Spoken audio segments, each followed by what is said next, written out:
বাংলাদেশ ফুটবলের ভেতরের রাজনীতি এবার নতুন দিকে মোড় নিতে চলেছে, আর সেই কাহিনীর কেন্দ্রবিন্দুতে আছেন হাভিয়ের কাবরেরা। সিঙ্গাপুরের বিপক্ষে আসন্ন ম্যাচটি হতে পারে তার বাংলাদেশের হয়ে শেষ অ্যাসাইনমেন্ট, এক এমন মুহূর্ত যা ফুটবল প্রেমীদের মনে নানা প্রশ্ন জাগাচ্ছে। তবে একই সঙ্গে গুঞ্জন আছে বাংলাদেশ ফুটবল ফেডারেশন হয়তো তার চুক্তি বাড়াতে পারে, যা আরও জটিলতা তৈরি করেছে। এই পরিস্থিতি নাড়া দিয়েছে জাতীয় দলের ভেতরেও। সিনিয়র ফুটবলার থেকে শুরু করে তরুণ খেলোয়াড়রা সবাই নাকি অস্বস্তিতে পড়েছেন। একদিকে আছে কোচের দীর্ঘকালীন আধিপত্য, অন্যদিকে আছে দলের ভেতরে অসন্তোষ, এবং তৃতীয়টি হল যুব ও ক্রীড়া মন্ত্রীর সঙ্গে বিস্তারিত আলোচনা করার খেলোয়াড়দের আকাঙ্ক্ষা।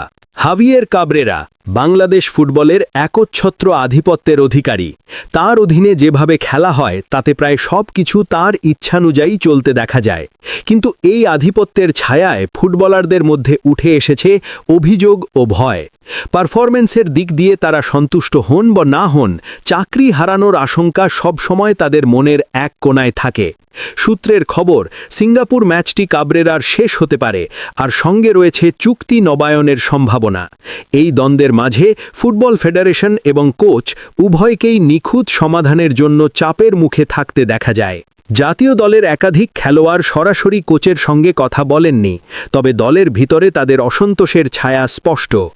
একাদশ সাজানো থেকে শুরু করে স্কোয়াড নির্বাচনের প্রতিটি সিদ্ধান্ত কাবরেরার মনোমতো চলে। সিনিয়র ফুটবলাররা কিছুটা কনফিউজড বোধ করছেন, আর তরুণরা পারফরমেন্স করেও মাঝে মাঝে জাতীয় দলে জায়গা পাচ্ছেন না। খেলোয়াড়রা এই বিষয় নিয়ে যুব ও ক্রীড়ামন্ত্রী আমিনুল হকের সঙ্গে খোলামেলা আলোচনা করতে চান, যেখানে তারা নিজেদের সুবিধা অসুবিধা, মতামত ও অভিযোগ সবকিছু তুলে ধরবেন। এটি একটি গুরুত্বপূর্ণ সংকট মুহূর্ত হতে পারে, যা কাবরেরার অধীনে বাংলাদেশের ফুটবলের ভবিষ্যৎকে নতুন দিক দেখাবে। 2022 সালের জানুয়ারিতে জাতীয় দলের দায়িত্ব গ্রহণের পর থেকে কাবরেরা বাংলাদেশের ইতিহাসে দীর্ঘকালীন কোচ হিসেবে নজর কেড়েছেন। তার অধীনে হামজা চৌধুরী, সুমিত সোম, কিউবা মিচেল, ফাহিমুল সহ অনেক খেলোয়াড় জাতীয় দলে অন্তর্ভুক্ত হয়েছেন। তবে খেলায় ফলাফলের উন্নতি ও ধারাবাহিক সাফল্য এখনও আসেনি। পাশাপাশি একাধিকবার কোচের বিরুদ্ধে সিন্ডিকেট এবং দলের মধ্যে অন্যায় প্রভাবশালী হওয়ার অভিযোগ উঠেছে। প্রতিটি ম্যাচেই একাদশ সাজানোর সিদ্ধান্ত নিয়ে সমালোচনা এবং বিতর্ক চরমে পৌঁছেছে। ফুটবল বিশেষজ্ঞদের মতে হামজা সুমিতদের মতো প্রতিভাবান খেলোয়াড়দের সর্বোচ্চ সুবিধা দেওয়ার মতো ক্যালিবারের কোচ কাবরেরার কাছে নেই।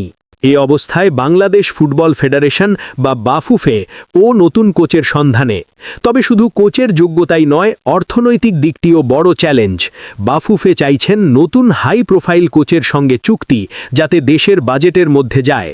সবকিছু মিলিয়ে যদি আর্থিক এবং কৌশলগত সব শর্ত পূরণ হয়, তাহলে খুব শিগগিরই বাংলাদেশ ফুটবলে নতুন কোচের আগমন ঘটতে পারে। এই পরিবর্তন, হাভিয়ের কাবরেরার বিদায় এবং দলের মধ্যে উদ্ভূত অসন্তোষ সব মিলিয়ে ফুটবল প্রেমীদের জন্য একটি নতুন অধ্যায়ের সূচনা হতে যাচ্ছে। এখন প্রশ্ন হল, বাংলাদেশের ফুটবল কি এই সংকট থেকে শক্তিশালী হয়ে আবারও নতুন দিগন্তে পৌঁছাতে পারবে, নাকি কাবরেরার অধীনে স্থায়ী আধিপত্যের অভ্যাস ফুটবলকে আরও বেশি স্থবির করে দেবে? সবকিছু জানতে হলে সিঙ্গাপুর ম্যাচ এবং তার পরবর্তী সিদ্ধান্তগুলো গুরুত্বপূর্ণ মুহূর্ত হয়ে দাঁড়াবে।